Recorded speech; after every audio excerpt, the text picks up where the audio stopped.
வணக்கம். இப்போ வந்து பார்த்தீங்கன்னா நெல்லையப்பர் கோயிலோட வாசல் அதாவது நுழைவு பகுதியில் தான் நம்ம இருந்துட்டு இருக்கோம். இது பார்த்தீங்கன்னா 3/5/74 கலைஞர் அவர்களாலே இந்த மண்டபம் புதுப்பிக்க 75,000 ரூபாய் கொடுத்துருக்கு. அப்போ அறநிலைத்துறை அமைச்சராக கண்ணப்பன் இருந்தார்.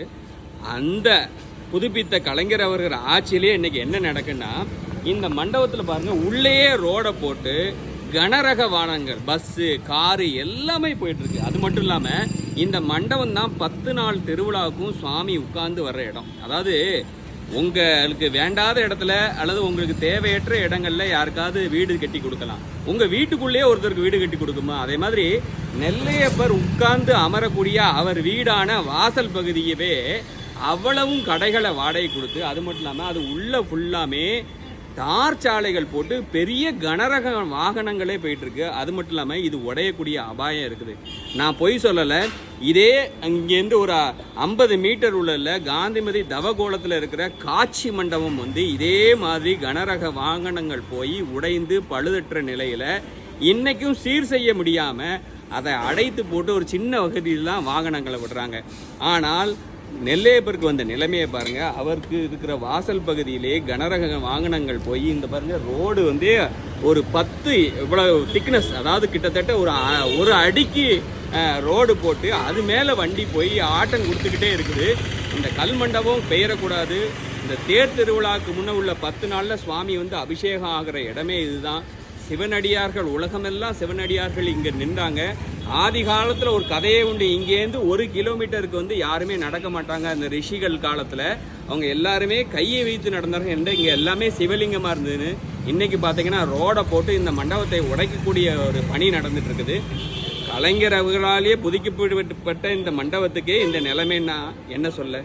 அறநிலைத்துறை அமைச்சரை கேட்குறேன், நீங்கள் கலைஞர் அவர்கள் புதுப்பிச்ச இந்த மண்டபத்தை உடையதுக்கு சம்மதிக்கிறீர்களா? இதில் கனரங்க வாங்கணும் போகிறோம். ஏன்டா மாற்றுப்பகுதி ஒரு 50 மீட்டர்லேயே மாற்றுப்பகுதி இருக்குது, விட மாட்டீங்களா? இந்த ரோடுகளை எடுத்து இந்த மண்டபத்தை புதுப்பிக்க மாட்டீங்களா? சுவாமி உட்காரக்கூடிய வீட்டை கடைகளை அகற்றி மக்கள் அபிஷேகத்தை பார்க்கக்கூடிய இழைப்பாக இருக்கிற ஒரு இடமாக மாற்ற மாட்டீர்களா? திருநெல்வேலி சுற்றி உள்ள பெரியவர்கள் எல்லாம் கேட்குறேன், நீங்கள் எதுக்கு போட போகிறீங்க? உங்கள் மண் சார்ந்து உங்கள் பகுதி சார்ந்து முக்கியமான விஷயத்துக்கு நீங்கள் போராடலைன்னா என்ன விஷயத்துக்கு போராட போகிறீங்க?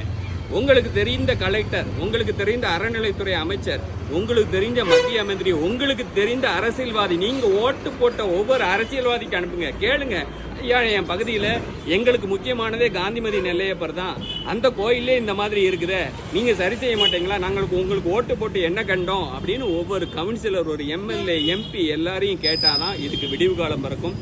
நான் உடையதுக்கு முன்னக்கூட்டியே சொல்கிறேன், இதே மாதிரி காட்சி மண்டபத்துக்கு போட்டேன், அதை உடைந்து இன்னைக்கு இந்த பாருங்க எவ்வளவு பெரிய பஸ்ஸுகளை பாருங்க. ஒவ்வொரு பஸ்ஸும் பாருங்க என்ன நிலைமைக்கு பஸ்ஸு தான் உள்ள கொண்டுட்டு போறாங்க. இந்த பாருங்க எய்த்தால அதுதான் கோயில், இது வாசல். இங்கே தான் சாமி உட்காந்து அபிஷேகம் நடக்கும். இதில் பாருங்க எவ்வளோ தடி ரோடு பாருங்க. இதெல்லாம் மக்கள் நிற்கிற பாதை. அதில் எல்லாம் பார்த்தீங்கன்னா கடைகளை கட்டுறாங்க. எப்படி சுவாமி வீட்டுக்குள்ள கடையை கட்டுறீங்க? தயவு செய்து இதற்கு ஒரு விடிவு காலம் வர வேண்டும். இந்த கல்வெட்டில் தான் கலைஞர் அவர்கள் 75 லட்சம் ரூபாய் 74 கொடுத்ததுக்கு உண்டான சாட்சி இருக்குது. அப்படிப்பட்ட மண்டபத்தையே இன்னைக்கு வந்து பெரிய பெரிய வாகனங்கள் போங்க பாருங்க. இது வந்து ஆட்டம் கொடுத்துரும். இதே மாதிரி தான் காட்சி மண்டபம் கொடுத்தது. தயவு செய்து இது எல்லாருக்கும் ஷேர் பண்ணி நல்ல தீர்வு இருக்கட்டும். ஆன்மீகம் நல்ல வழியில் சரியான வகையில் தலை தூங்க.